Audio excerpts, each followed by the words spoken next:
Late April, 1943. An olive grove near Tunis lay quiet beneath a pale North African sun. The air smelled of dust, diesel, and surrender. Between the twisted trunks of ancient trees stood a machine that looked almost alive even in silence. 60 tons of steel, its dark hull streaked with sand and oil. The Tiger I.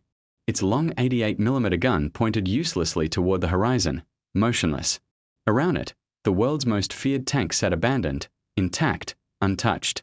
No explosives had been placed to destroy it, no self-destruct charge, no sign of fire.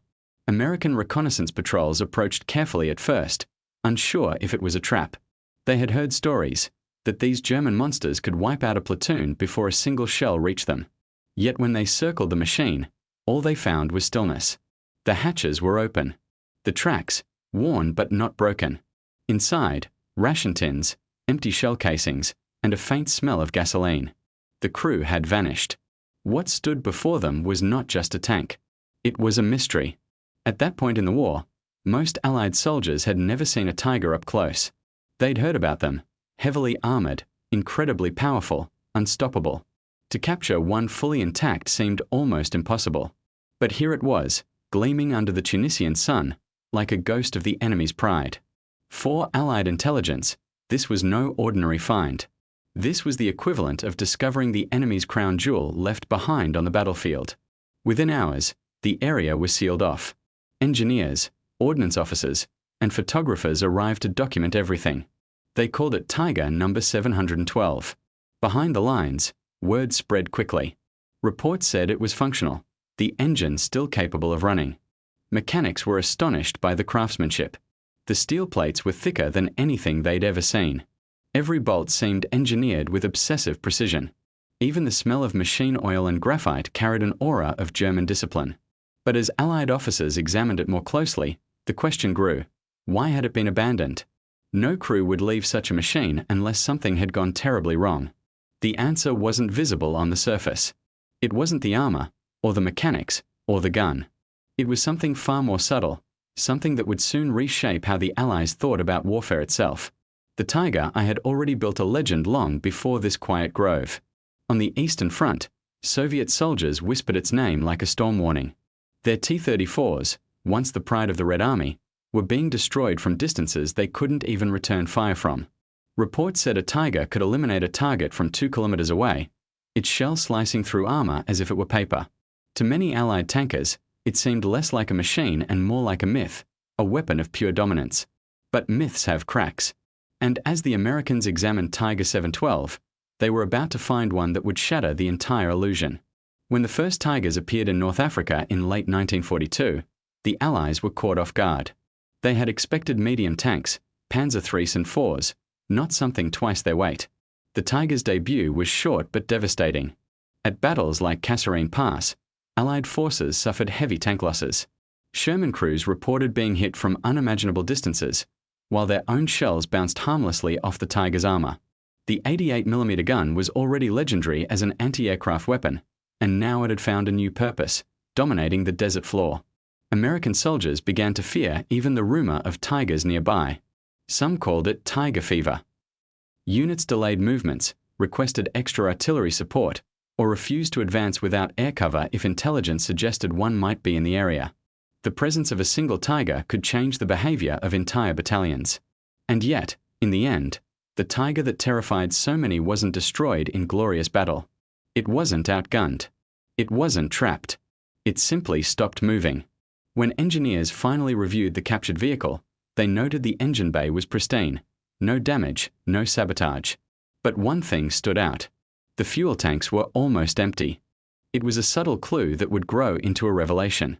The Tiger, for all its strength and fearsome reputation, was devouring fuel at a rate that made sustained operations nearly impossible. Every mile it advanced was another burden on German logistics, another truckload of fuel that had to cross seas, deserts, and skies controlled by the Allies. By the spring of 1943, the German Afrika Korps was collapsing. Supply lines were cut, ports were bombed, and fuel convoys rarely made it through.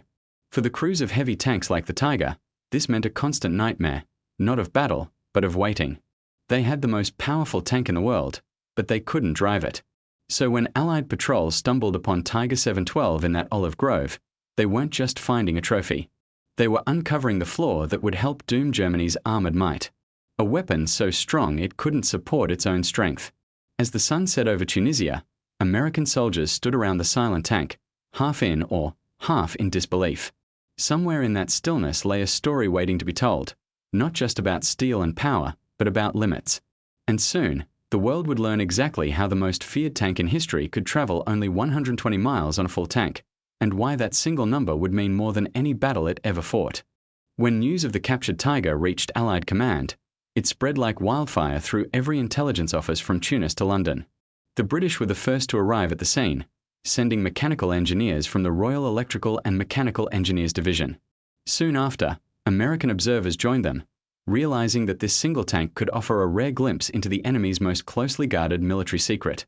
Photographers documented every inch of it, the armor thickness, the shape of the turret, even the intricate overlapping road wheels that gave the Tiger its distinctive look. It was a mechanical work of art, as if designed more for exhibition than war.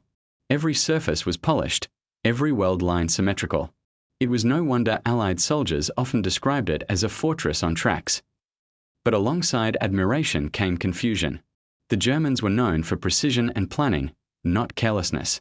Leaving a Tiger intact, in working order, made no sense. Something deeper was going on. In early May 1943, German resistance in Tunisia was collapsing completely. Nearly 230,000 Axis soldiers, Germans and Italians alike, laid down their arms. The once feared Afrika Korps ceased to exist.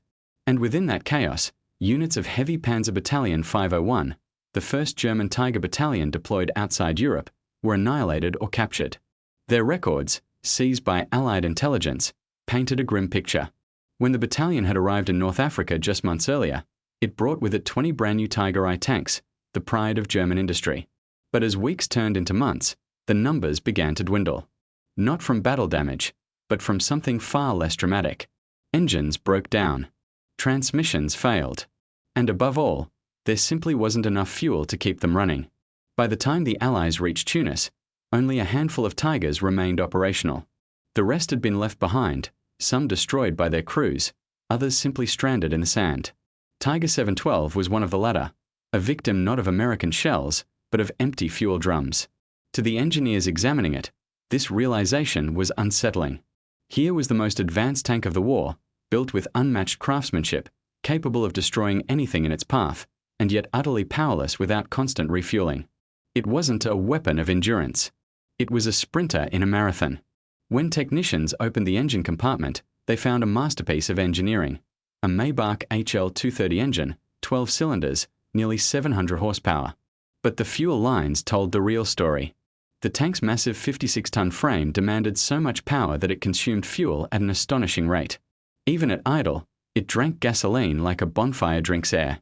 Each Tiger carried about 140 gallons of fuel, enough to drive a typical car across half a continent. But for this machine, it barely lasted 120 miles on paved roads, and sometimes less than 40 miles in combat conditions. In desert terrain, where sand and slope made movement harder, even that distance was optimistic. American officers began to understand the larger picture. The Tiger was an apex predator, but one that could survive only in a small cage. It needed perfect conditions, steady logistics, and a constant flow of fuel trucks. In the brutal reality of North Africa, that was impossible. By the time the Germans realized how crippling this limitation was, it was already too late. The Allies controlled the skies. Every convoy, every truck, every fuel depot was a target. Keeping the Tigers supplied required miracles, and there were no miracles left in the desert. The more the Americans learned, the more the Tiger seemed both awe-inspiring and tragic. Its armor was a marvel, 100 millimeters thick at the front, enough to shrug off anything the Allies had. Its gun could knock out a Sherman before the Americans even saw it. Its suspension system was smoother than anything built by either side. It was the perfect machine, but one so heavy that it could barely sustain itself. Back at Allied headquarters, engineers debated what to do with their new prize. Destroy it, study it on site, or somehow bring it home. Eventually, the answer was clear. This was too valuable a discovery to leave in Africa. The Tiger had to be transported, across hundreds of miles of desert, then by ship across the Atlantic to the proving grounds at Aberdeen, Maryland. That decision began one of the most complicated logistical undertakings of the war, moving a 57-ton German tank across the world without breaking it. American engineers inspected every road and bridge between Tunis and the port. Many couldn't support the tank's weight. Even the recovery vehicles designed for Shermans were too weak to tow it. They had to use multiple machines at once, chained together like oxen, to make the Tiger budge. Traveling mostly at night to avoid air patrols, the convoy crawled through the desert. The tank's steel body reflected moonlight like a ghost ship, silent except for the crunch of sand under metal tracks. What would normally take hours took days. When the convoy finally reached the port, there was another problem. No crane was strong enough to lift it. Port engineers had to locate and reinforce a heavy lift crane capable of handling 70 tons. It was a dangerous operation, but after hours of calculation and coordination, the Tiger was hoisted, slowly, creakingly, into the hold of a Liberty ship bound for America. As the ship pulled away from Tunis, soldiers stood on deck, staring down at the steel giant resting in its cradle. It had survived battles, mechanical failures, and the collapse of an army, and now it was going to cross an ocean. None of them knew yet that what they would learn from it would change the way the United States built tanks forever. The Liberty ship SS Samuel P. Bush carried its unusual cargo through calm Atlantic waters. In its hold, the Tiger rested quietly, chained and cradled by reinforced beams. To most of the crew, it was simply another piece of war material, heavy, mysterious, and wrapped in canvas. But to the small group of American engineers aboard, it was a prize unlike any other. They checked the tank daily, logging vibrations, temperature changes, and salt exposure. They knew the machine had to arrive intact. By the time the ship reached Norfolk, Virginia, in early July 1943, the Tiger had survived the journey without a scratch. Dockworkers stopped to stare, drawn by curiosity as the giant was rolled off the vessel onto a reinforced flatbed railcar built specifically for this purpose. The train ride north was slow and careful. Bridges were inspected before every crossing, and entire sections of track were reinforced. Civilians along the route caught brief glimpses of the hulking shape wrapped under tarps, whispering rumors that America had captured a secret Nazi superweapon. They weren't entirely wrong. The destination was Aberdeen Proving Ground in Maryland, the heart of American ordnance research. It was a sprawling facility where new weapons were born, and captured ones were dissected. Engineers there had been waiting for months, gathering every report, technical manual, and battlefield account related to the Tiger. But all of that was theory. Now, they would finally see the real thing. When the train arrived at Aberdeen, a small crowd of officers and technicians gathered around. The tarps were removed, and the Tiger stood revealed in the open sunlight once again. The scale of it was stunning. Even among men used to working on tanks, the Tiger seemed otherworldly, broader, taller, heavier than anything they'd ever tested. Its armor gleamed like a steel wall, its gun a silent challenge to anyone who dared underestimate it. General Gladion M. Barnes, Chief of Army Ordnance Research, oversaw the operation personally. His first order was simple: take it apart, piece by piece, and understand it completely. Within hours, teams began disassembling panels and documenting everything. The Americans admired the precision of German craftsmanship. Even the smallest components were marked with serial numbers, perfectly aligned and machined to tolerances so fine they bordered on excessive. "It's overbuilt," one engineer remarked, running his hand across the smooth interior of the hull. Like they were building a tank for a museum, not a war. The first weeks of testing were devoted to structural analysis. They examined the armor, measuring its composition and layout. It was a masterpiece of protection, a solid 100 millimeters at the front, sloped just enough to deflect most rounds, and thick side plates that made it nearly invulnerable in head-on engagements. The Americans fired test rounds from Shermans and anti-tank guns at salvaged armor plates. The results confirmed what tank crews in Tunisia had already learned the hard way. Nothing short of a direct hit from heavy artillery could pierce the Tiger's frontal shield. Then came the gun tests. The 88mm kilowatt K36 LA-56 cannon was already legendary, but seeing it up close was a revelation. The gun could fire shells at over 900 meters per second, maintaining accuracy well beyond 2,000 meters. On the range, it destroyed American targets at distances where Shermans could barely return fire. Officers watching the tests realized immediately why soldiers on the ground had feared it so deeply. But in every test, one detail began to gnaw at the engineers. The Tiger performed brilliantly, until the engine was started. The Maybach HL-230 engine, though powerful, groaned under the tank's immense weight.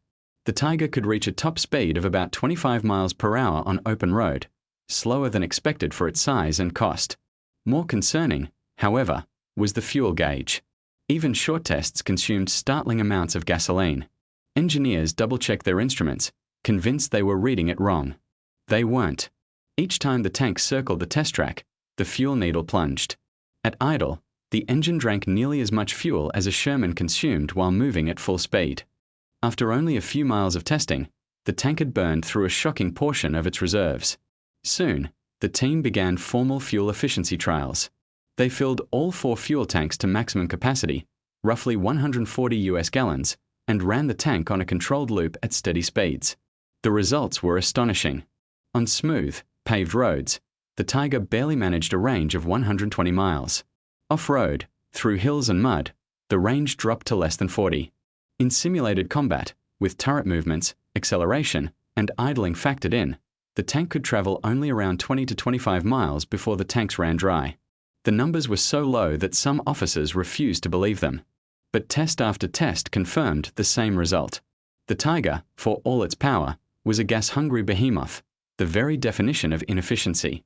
One engineer noted dryly in his report, "The Tiger can fight brilliantly, provided the battlefield is within walking distance." It was more than just a technical flaw. It was a strategic revelation. The Americans began running calculations. Each Tiger required around 1,500 to 2,000 gallons of fuel every week in combat. A battalion of 20 Tigers would need up to 40,000 gallons weekly, just to stay operational. When they compared those figures to the average Sherman battalion, the numbers were nearly identical, even though the Americans fielded more than twice as many tanks. That meant the Germans were spending the same amount of fuel to move half as many vehicles, and those vehicles were slower, heavier, and harder to repair. The Tiger was not a war-winning machine. It was a logistical nightmare disguised as a weapon of terror. For all its brilliance, the Tiger represented the limits of German engineering, a machine built for perfection on paper, but unsustainable in the reality of global war. In that realization, the Americans saw something profound. They had not just captured a tank. They had captured proof that power without endurance was weakness in disguise. As testing continued through the summer of 1943, the Tiger became both a marvel and a riddle to everyone at Aberdeen. It was clear now why German tankers spoke of it with reverence, and why so many Allied crews feared even a single one appearing on the horizon. Yet the Americans were learning something even more important, that this mechanical titan was as fragile as it was fearsome, not in armor or firepower, but in what kept it alive, fuel. The engineers' reports grew thicker by the week. Each page told the same story from a different angle. The Tiger was built like a watch, but it operated like a furnace. On paper, its specifications were magnificent. A 12-cylinder Maybach engine producing 690 horsepower, 8 forward gears, and 4 reverse. In reality, the machine spent more time guzzling fuel than maneuvering. Every mile traveled came with a measurable logistical price. By late August, Aberdeen had completed dozens of mobility tests under every imaginable condition. On paved roads, the Tiger averaged 1 mile for every gallon of fuel consumed, a shocking statistic for any military vehicle. When the tank left the pavement and ventured into sand or mud, that efficiency collapsed to a fraction of that number. Engineers logged runs that showed 4 to 6 gallons per mile when operating cross-country. During simulated combat maneuvers, where the tank accelerated, braked, and pivoted frequently, the numbers were even worse, as high as 6 gallons per mile. To put that in perspective, a single Sherman tank could travel 5 times farther on the same amount of fuel. The Tiger's power came at a cost no army could afford. These figures were sent to Colonel George Jarrett, head of the Foreign Material Division, who immediately classified them as critical intelligence. The data confirmed a suspicion many Allied analysts already had. The Tiger was never meant for a long war. It was designed for dominance in short, decisive engagements, the kind of quick victories Hitler believed his armies would always win. But the world had changed. Germany's enemies were no longer collapsing in weeks. The war had become a test of endurance, of fuel, supplies, and infrastructure. In that arena, the Tiger was doomed from the start. The Americans compiled their findings into a detailed report for distribution to every armored command in the US Army. It praised the Tiger's craftsmanship and lethality, but concluded with a sentence that would shape Allied tank doctrine for the rest of the war. A tank that cannot be supplied cannot be sustained. A weapon that cannot move cannot fight. It was as simple and as devastating as that. Meanwhile, intelligence officers began cross-referencing the Aberdeen data with captured German documents. The picture that emerged was staggering. Maintaining a single Tiger battalion required as much fuel as an entire American tank regiment. Field reports from North Africa, Italy, and the Eastern Front told the same story again and again. Tiger stranded, immobile, waiting for fuel trucks that never arrived. In one captured German diary, an officer described the feeling of commanding the best tanks in the world that could not go anywhere. His words became a darkly poetic summary of the entire Tiger program. By autumn, the lessons learned from Tiger 712 began filtering into training materials for Allied crews. American tankers were now instructed not to panic at reports of Tigers. Instead, they were taught to exploit the German tank's weaknesses. The manuals explained that the Tiger consumed enormous amounts of fuel simply to maneuver, and that forcing it to reposition could quickly exhaust its reserves. Crews were told to stay mobile, draw the enemy into movement, and call for artillery or air support once the Tigers had burned their fuel. The strategy worked. The Tiger's most terrifying weapon, its 88mm gun, became useless once it couldn't move. But the story of Tiger 712 didn't end in reports and manuals. For months, the tank itself continued to serve as a teaching tool. American crews visited Aberdeen to see it firsthand, walking around the steel colossus, climbing its turret, and learning the importance of balance between power and practicality. The sight was humbling. Inside, the cramped crew compartment offered no comfort, just metal, sweat, and noise. The gun breech filled half the space. The air smelled of oil and smoke. It was a marvel of precision, but it felt suffocating, a reminder that even the most formidable machines are still operated by human hands, dependent on logistics, teamwork, and time. In the winter of 1943, Aberdeen's tests formally concluded. The Tiger had been analyzed, measured, and tested beyond doubt. The results would ripple across the Allied war effort. When planners began preparing for the invasion of Europe, they already understood the Tiger's greatest flaw. They knew that behind every German armored thrust was a fragile fuel chain, and that if that chain was broken, the Tigers would die standing still. For the Americans, it was a new kind of victory, one achieved not by outgunning the enemy, but by outlasting him. Back in Germany, however, that lesson had not yet been learned. Engineers at Henschel, the company that built the Tiger, continued producing new variants, adding thicker armor and heavier guns. They believed that raw power could overcome every problem. What they didn't realize was that every extra ton of steel brought them 1 mile closer to immobility. The Americans had captured more than a tank. They had captured the very idea that would undo it. By early 1944, the reports from Aberdeen had reached the highest levels of Allied command. What had started as a mechanical curiosity, a single captured tank in an olive grove, was now shaping entire doctrines of armored warfare. Generals, engineers, and strategists all drew the same conclusion. The Tiger was a tactical masterpiece and a strategic liability. Its armor and gun could dominate any battlefield, but its range and logistics made it a prisoner of its own design. Every Tiger required not only fuel but constant maintenance and transport. It was too wide for many bridges, too heavy for most roads, and too complex to repair quickly. And when it broke down, it could not simply be towed away. It demanded multiple recovery vehicles working in unison, burning more fuel just to save one immobile tank. At first, the Germans had tried to hide these problems, but captured war diaries revealed the truth. The more the Allies read, the clearer it became that even German officers understood what they were dealing with. One commander described his Tigers as giants chained by their own weight. Another admitted that in the North African desert, he spent more time waiting for fuel convoys than fighting. The American analysts began mapping patterns across all theaters of war. Everywhere the Tiger appeared, the same story repeated itself: devastating performance in short bursts, followed by silence. The tank's operational range, barely 120 miles on roads and less than 40 in combat, meant it could never stay in motion for long. In Russia, it became stranded in mud.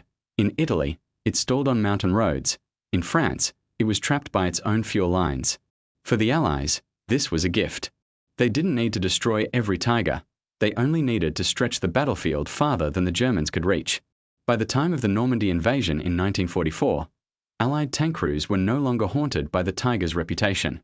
Training films and manuals now treated it as a dangerous but predictable opponent. The key, they were told, was to exploit mobility. Let the tiger come to you. Make it burn fuel. Make it chase. Eventually, it would stop, and when it stopped, it was no longer a threat. This new mindset transformed the battlefield.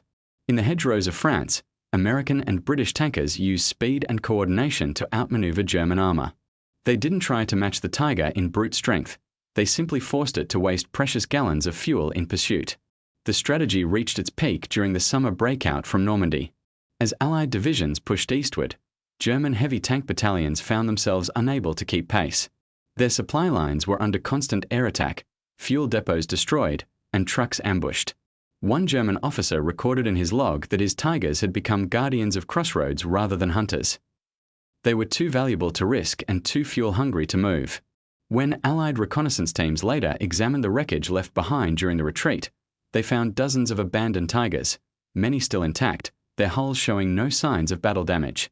The engines were fine, the guns ready, but the fuel tanks were bone dry. In some cases, German crews had attempted to destroy them before leaving, but even demolitions required fuel, and there was none left to spare.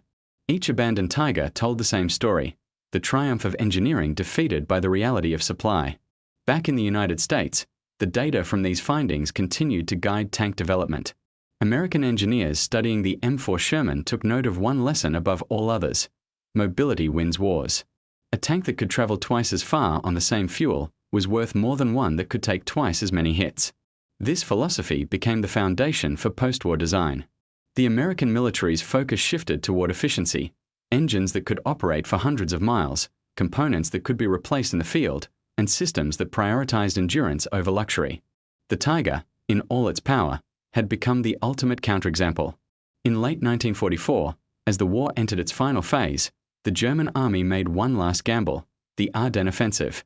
Known later as the Battle of the Bulge, Hitler's hope rested on his armored divisions punching through Allied lines in Belgium. But behind the ambitious strategy was a desperate calculation. The Germans didn't have enough fuel to sustain the attack. Each Tiger and Panther tank received a carefully rationed amount, just enough to reach their first objectives. The rest of the plan depended on capturing Allied fuel depots along the way. It was a dangerous bet, and it failed almost immediately. When American forces destroyed or defended those depots, the German offensive stalled. Reports from the front described entire battalions of tanks halted in villages and forests, not because of combat, but because their engines had run dry. Crews were seen siphoning gasoline from trucks, motorcycles, even other tanks, trying to keep just a few vehicles moving. For the Tiger crews, it was déjà vu, the same problem that had plagued them since Tunisia. They could win a battle, but not a campaign. By Christmas 1944, the offensive had ground to a halt. The Allied counterattack surrounded German forces, and once again, the roads were littered with abandoned tanks, silent giants that had simply run out of breath.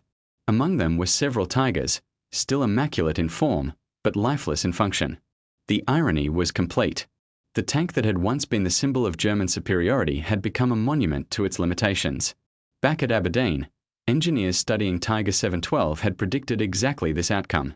They knew that logistics, not armor, would decide the future of mechanized warfare. And as the war drew toward its close, their prediction became history. When the winter of 1945 gave way to spring, the war in Europe was nearing its end. The Tiger's legend had reached its peak and, paradoxically, its decline. German propaganda still portrayed it as an unstoppable force, an armored guardian of the Reich. But the reality was visible on every front, fields filled with immobile tanks, each one a marvel of design that had simply run out of the one thing even genius couldn't engineer: fuel. By then, Allied intelligence had a complete understanding of how the Tiger consumed its lifeblood. Every movement, every pivot of its turret, every adjustment of speed cost measurable gallons. A full refuel required resources equivalent to what could sustain a small convoy of trucks. And because Germany's oil supply was collapsing under Allied bombing, there was no longer any way to feed the beasts. In Berlin, reports from the front painted a grim picture. Entire heavy tank units were being ordered to hold static positions simply to conserve fuel. Commanders were told not to reposition their Tigers unless absolutely necessary. A tank designed to dominate through mobility and firepower had been reduced to a glorified bunker. American and British officers reading these intercepted messages couldn't help but appreciate the irony. The weapon that once symbolized German engineering perfection had become its own prison. Too heavy to move, too precious to risk, too expensive to sustain. Back in Aberdeen, Tiger 712 was still operational. It had become something of a legend on the proving grounds. Soldiers and visiting officers would gather to watch it fire or maneuver, each test a reminder of both its brilliance and its flaws. The tank's fuel consumption figures were now part of military education, used to teach new recruits the cost of over-engineering.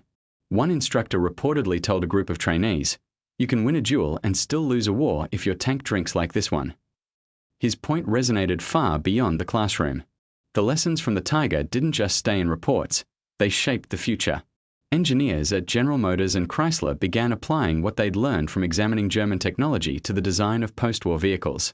They admired the Tiger's firepower and armor layout, but they deliberately avoided its inefficiencies. The next generation of American tanks would be built around a different philosophy. Keep it simple, keep it mobile, keep it supplied. Meanwhile, the captured Tiger was used in one of the most revealing tests ever conducted at Aberdeen. Engineers decided to run it continuously, simulating an extended battlefield mission. They filled the fuel tanks to maximum, then let the engine run and the vehicle maneuver under realistic conditions for as long as it could. The results astonished everyone who hadn't seen the earlier trials. After only 2 hours of movement, the fuel was nearly gone. At full throttle, the tank could drain its supply in under 90 minutes. For the duration of the test, the noise was deafening, a deep mechanical roar that echoed across the proving ground, growing weaker as the fuel lines emptied. When the tank finally stopped, the engineers stood in silence, watching the engine sputter to a halt. It wasn't just a machine running out of fuel. It was a symbol of a nation exhausting its strength. That day, a young ordnance officer made a note in his logbook: "Power without economy is a luxury of peace, not a tool of war." It was a statement that would later be quoted in military design circles for years to come. While the Tiger's operational days were numbered, its legacy was just beginning to take shape. American intelligence shared its data with the British and Soviets, each drawing their own conclusions. The British concluded that the Tiger represented an engineering ideal achieved at the expense of practicality. The Soviets, ever pragmatic, noted that a tank must move, not impress. On the Eastern Front, Soviet soldiers had already reached that conclusion the hard way. Reports from 1943 to 1945 described countless encounters where Tigers were immobilized by terrain or lack of fuel, only to be bypassed or captured. Soviet crews nicknamed them steel castles, mighty but stationary. To them, the Tiger's downfall was not its armor or gun, but its inability to endure the harsh, endless distances of the Russian landscape. In early April 1945, as Allied forces crossed the Rhine, the last operational Tiger units were fighting desperate holding actions. Their commanders rationed fuel by the gallon. Some tanks received just enough for 1 or 2 maneuvers per day. The rest stood as fixed defenses, their once feared engines silent. When US troops later entered abandoned depots, they found rows of Tigers left behind, some perfectly intact. Many had never even fired their main guns. They simply hadn't been able to move. At Aberdeen, the engineers continued their quiet work, unaware that the tank they had studied so carefully was becoming a relic even as the war it was built for came to an end. Tiger 712 still sat under the Maryland sun, its armor shining faintly, its story now written in the pages of technical manuals and intelligence reports. It was no longer an enemy. It was a teacher, a lesson in the difference between brilliance and balance. And though the war would soon be over, the influence of that lesson was just beginning. As Germany's final defenses crumbled in April 1945, Allied forces entered cities that had once been strongholds of German engineering. Factories that had built Tigers stood silent, their assembly lines frozen in time. Inside these cavernous halls, American inspectors found incomplete hulls, stacks of spare parts, and technical drawings that revealed how far the designers had pushed their limits. Each page told the same story: precision beyond practicality. The engineers at Henschel had been visionaries in steel. They crafted machines that could withstand anything except reality. One captured memo between design teams revealed a debate about weight reduction. Some engineers proposed thinner armor to save fuel, but the military command rejected the idea outright, insisting that a Tiger must be invincible. That single mindset had sealed the fate of the tank, and perhaps the war that surrounded it. In the final months, fuel had become Germany's rarest resource. Synthetic fuel plants were bombed daily, and even the Luftwaffe had grounded much of its air fleet. Tank divisions were now fighting over barrels rather than territory. By the time Berlin fell, Many Tigers were simply abandoned without a single shell fired. The Americans, meanwhile, had begun consolidating everything learned from Tiger 712 into formal doctrine. The Ordnance Department's final report concluded that superior firepower must never exceed the capacity to sustain it. It was the purest distillation of the Tiger's lesson, and a direct warning to future generations of tank designers. After the war, Allied engineers interrogated captured German personnel, including some who had worked on the Tiger project. Their statements were both fascinating and sobering. One engineer from Henschel admitted that even during testing in 1942, fuel consumption had been seen as unacceptable for sustained combat. But when this concern was raised with the Army High Command, the response was cold. The Tiger is not built for economy, it is built for victory. Another admitted that during the later stages of the war, spare engines were almost impossible to obtain. Crews sometimes had to cannibalize one Tiger to repair another, effectively sacrificing an entire tank just to keep one running. The German war machine had built masterpieces but could no longer afford to operate them. In post-war debriefings, American officers couldn't help but compare this approach to their own. The US had mass-produced Shermans by the tens of thousands, not because each one was perfect, but because they could be maintained, fueled, and replaced. A Sherman might not have stood a chance against a Tiger in a duel, but armies don't fight duels, they fight campaigns. This difference in philosophy became the heart of post-war armored doctrine. American strategists realized that a tank's worth wasn't measured by how many hits it could take, but by how long it could stay in the fight. They called this concept operational endurance, and it became a cornerstone of modern mechanized warfare. At Aberdeen, Tiger 712 continued to play its part. After the war, it was moved indoors for preservation, its panels cut open so students could see inside. The engine, the transmission, the suspension, all became classroom exhibits. The tank that once terrified Allied crews now taught them how to avoid repeating its mistakes. Visitors who saw it up close often remarked on its craftsmanship. Every weld, every gear, every inch of armor reflected obsessive detail. It was both awe-inspiring and tragic, a monument to brilliance that had ignored its own consequences. Throughout the late 1940s, American tank development programs referenced Tiger 712 in their design evaluations. Engineers tested new suspensions, gear systems, and engines while constantly asking the same question: can it be sustained? Every calculation came back to logistics. Every blueprint was weighed against mobility. The Tiger's shadow loomed over every design table. Even decades later, its influence was still visible. The M48 Patton tank, introduced in the 1950s, achieved nearly triple the Tiger's operational range while weighing only slightly less. American engineers deliberately limited its armor thickness and gun size to maintain balance between power and practicality. They had learned that the best tank is not the one that wins every duel, but the one that can fight again tomorrow. In that sense, Tiger 712 had become something greater than a machine. It was a mirror, reflecting the dangers of engineering without restraint. The irony wasn't lost on those who studied it. Germany had sought to build the ultimate tank, one that no enemy could destroy. Instead, it had built a machine that destroyed its own logistics. Power without balance had undone everything it was meant to achieve. The Allied officers who captured the Tiger in Tunisia could never have guessed that this single tank would one day rewrite how nations thought about warfare.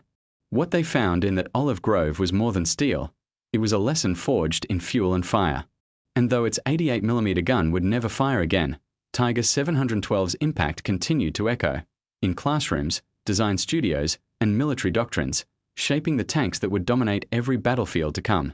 In the years following World War II, the captured Tiger tank became a silent instructor to generations of soldiers and engineers. At Aberdeen, it was treated not just as a trophy of war but as a textbook written in steel, one that taught a profound lesson about the balance between might and endurance. Its massive gun, thick armor, and intricate mechanics inspired admiration, but its insatiable hunger for fuel inspired caution. Military academies began incorporating Tiger 712 into case studies. In lectures on armored warfare, instructors would display photographs of the tank and pose a simple question: what good is the strongest armor if it cannot reach the fight? That question encapsulated the entire story of the Tiger, and by extension, the story of every weapon designed without consideration for logistics. As new nations rebuilt their militaries, they studied Germany's mistakes as carefully as its innovations. The Soviet Union, for instance, learned that simplicity could outperform sophistication. Their T-34, rugged and efficient, had carried them to victory not through superior firepower but through relentless mobility and easy maintenance. The Americans came to similar conclusions, ensuring that future designs, from the M26 Pershing to the M60 Patton, emphasized reliability over extravagance. But Tiger 712 remained unique, an artifact of ambition. By the 1950s, it was a regular stop for visiting officers and foreign delegations. Standing beside it, they could see firsthand the scale of German engineering and the limits it had crossed. Its armor still bore faint scratches from wartime encounters, and its interior smelled faintly of oil and machine grease. The vehicle looked indestructible, yet everyone knew the truth. It had been defeated not by enemy shells, but by its own consumption. One observer in 1953 described the experience vividly. Standing before it, you feel both awe and pity. Awe at the precision, pity for the engineers who built something too perfect to live. By the late 1960s, military strategists had turned the Tiger's lesson into doctrine. Every modern army now calculated not just how a weapon performed, but how it could be supplied, repaired, and sustained under pressure. Tanks were no longer just instruments of destruction. They were parts of vast logistical systems. Fuel trucks, supply depots, and transport routes became as vital as armor and guns. This shift in thinking marked a quiet revolution. The Tiger had lost on the battlefield, but it had won a place in history as the tank that changed how wars were planned. Meanwhile, at Aberdeen, the engineers who had once tested Tiger 712 were retiring. Some of them had served in North Africa or Normandy and still remembered when the word Tiger caused entire battalions to hesitate. Now, they looked at the tank with a kind of fond respect, not as a threat, but as a relic of an era when engineering had outpaced strategy. They kept it running as long as possible, occasionally starting the Maybach engine for demonstrations. The deep growl echoed through the proving ground, a sound that once meant danger but now carried nostalgia. Visitors from across the world would gather around, watching as the massive turret rotated slowly, as if the machine still remembered its past life. Eventually, even that engine had to rest. Fueling and maintaining it became too costly, and the Tiger was moved to indoor storage. The openings cut into its armor allowed visitors to see its inner workings, the labyrinth of pipes, cables, and gears that had once given it life. It stood there, half machine, half anatomy lesson. As decades passed, its influence only grew. Military theorists began using it as an example of what historians later called the paradox of superiority, the idea that an over-engineered weapon can defeat itself through complexity. The Tiger embodied that paradox perfectly. In one of the post-war symposiums on armored warfare, a British officer summed it up best: the Tiger did not lose because it was weak. It lost because it was too strong for the world that built it. By the 1980s, Tiger 712 had become an icon. Magazine articles, documentaries, and military journals revisited its story, each drawing new meaning from its failure. Some saw it as a symbol of human ambition unchecked by practicality. Others viewed it as a masterpiece trapped in the wrong war. But all agreed on one thing: its legacy had shaped everything that followed. When the tank was finally transferred to Fort Benning, now Fort Moore, for preservation, curators decided to leave it open on one side. This way, future students could peer into its heart and see both its genius and its flaw. The panels cut away exposed the enormous engine, the massive gearbox, and the thick steel walls, a visible reminder that no amount of armor can shield a machine from the consequences of inefficiency. Standing there today, Tiger 712 is no longer a weapon. It is a teacher, quiet, unthreatening, and eternal. It speaks not through thunder, but through silence. And its message, learned through fuel lines and battlefields, still echoes across every army in the world.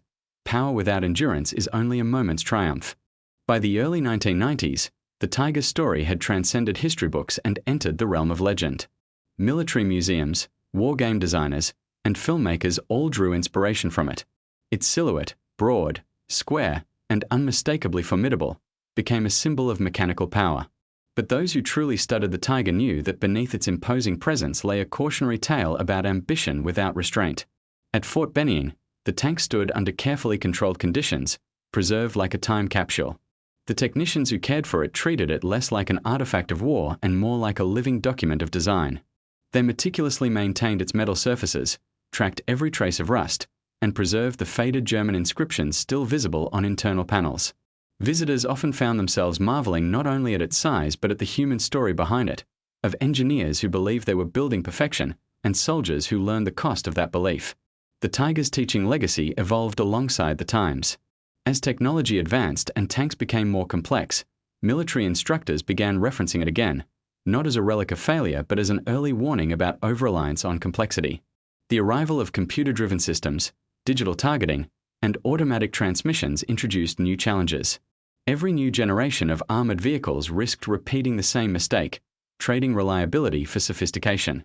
In this new context, Tiger 712's example became even more relevant. Engineers began to ask the same essential question their predecessors had faced in 1943: how much complexity is too much? The U.S. Army's modernization programs, including the development of the M1 Abrams, drew heavily from this reflection. The Abrams, though massive and advanced, was designed with a clear priority: operational range. Its turbine engine and massive fuel reserves gave it the ability to move quickly across vast distances, precisely the weakness that had doomed the Tiger. And while it was not fuel efficient by civilian standards, it could be supplied through the immense logistical networks the United States had perfected since the war. In short, the Abrams learned from the Tiger's limitations and built the infrastructure to overcome them. Meanwhile, historians continued to trace the Tiger's journey, uncovering personal accounts from soldiers who had once faced or served in the massive machine. One former German crewman, interviewed decades later, reflected on what it was like inside. It was like sitting inside a cathedral of steel. You felt powerful, yes, but also trapped. You knew that once the fuel gauge dropped, that cathedral could become your cage. That single quote captured the duality of the Tiger better than any report or analysis ever could. It was a tank that embodied both invincibility and vulnerability, an engineering triumph that outpaced the very war it was built for. At the same time, American veterans who had seen captured Tigers during the war remembered their astonishment at the tank's sheer scale. Some even admitted they had felt relief once they realized how few of them actually existed. One veteran recalled, "When we first heard about Tigers, we thought every German tank was one. By the time we captured one, we realized it was less a monster army and more a single giant dragging its own chains." As time passed, the Tiger's role as an object of fear faded, replaced by its function as a teacher of restraint. Military strategy courses at West Point and Sandhurst included dedicated sessions on the Tiger paradox. Students examined how a weapon that was technically superior could fail because of what planners called logistical blindness. They learned that every mile of advancement must be measured not in strength but in sustainability. Even outside the military, the Tiger's symbolism spread. In business schools and engineering programs, it became a metaphor for design philosophy, proof that perfection without practicality leads to failure. Case studies titled "The Tiger Effect" compared it to other examples of innovation that collapsed under their own weight, from over-designed aircraft to unsustainable megaprojects. The lesson was universal: efficiency always outlasts extravagance. Yet despite this reinterpretation, Tiger 712 still carried an undeniable mystique. Standing before it, visitors often felt a shiver of reverence, as though in the presence of something that had once changed the world. Its turret, still massive even by modern standards, cast a long shadow over the museum floor. Some children pressed their hands against the steel, astonished that something so ancient could look so modern. In that quiet hall, under dim lighting and soft reflections, the Tiger seemed almost peaceful, no longer a weapon of war, but a monument to what war teaches. Its scars told stories no textbook could convey. The grooves along its armor whispered of the past. The faint smell of old fuel lingered as a reminder of its power and its downfall. And though the visitors came and went, snapping photos and reading plaques, the Tiger remained unchanging, a silent guardian of a lesson the world could not afford to forget. It had once been a symbol of unstoppable might. Now it stood for something far more enduring, the understanding that even the strongest creation must serve a sustainable purpose, or else it too will stand still, magnificent and motionless. Today, Tiger 712 rests in quiet dignity within the halls of Fort Moore, its once thunderous engine long silent, its 88mm gun pointing toward nothing but memory. The tank is no longer a symbol of fear, it has become a relic of understanding. Students who visit it don't come to admire its destruction, they come to study its story. Each bolt, each plate of armor, and every exposed cable tells a lesson carved by history itself. Standing before it, one might imagine the journey that brought it here, from the scorching olive groves of Tunisia to the cargo holds of a Liberty ship, across the Atlantic to the proving grounds of Maryland, and finally to this air-conditioned museum. Few machines have traveled so far, fought so little, and taught so much. The information gathered from Tiger 712 reshaped Allied military design for generations. Engineers realized that the power of a weapon lies not only in what it can destroy, but in how long it can be kept fighting. That single revelation became one of the cornerstones of modern mechanized warfare. The Tiger, for all its brilliance, had been a prisoner of its own appetite, consuming resources faster than any supply chain could deliver. It was an emperor with no empire, a champion of battles but a casualty of strategy. Visitors often ask the same question: how could something so advanced, so formidable, fail so completely?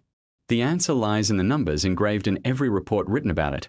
120 miles per full tank, sometimes less than 30 under combat conditions. Each mile burned away not just fuel, but opportunity. Each gallon was a reminder that even perfection has a price, and that price was unsustainable. In lectures on armored history, instructors still point to Tiger 712 as the moment the world learned that brilliance must be balanced with practicality. Its massive form serves as both inspiration and warning. It's easy to marvel at its craftsmanship, the thick armor, the elegant mechanics, the precision machining, but those same qualities that made it remarkable also made it fragile in the long run. The more perfect it became, the less it could adapt. Modern tank crews, standing beside their sleek Abrams or Leopard 2 vehicles, sometimes glance at the Tiger with quiet respect. They know that every system in their machines, from fuel efficiency to repair access, owes something to what was learned from that hulking predecessor. In a sense, Tiger 712 is part of every modern armored vehicle. Its failure ensured that others would succeed. Historians, too, continue to debate its legacy.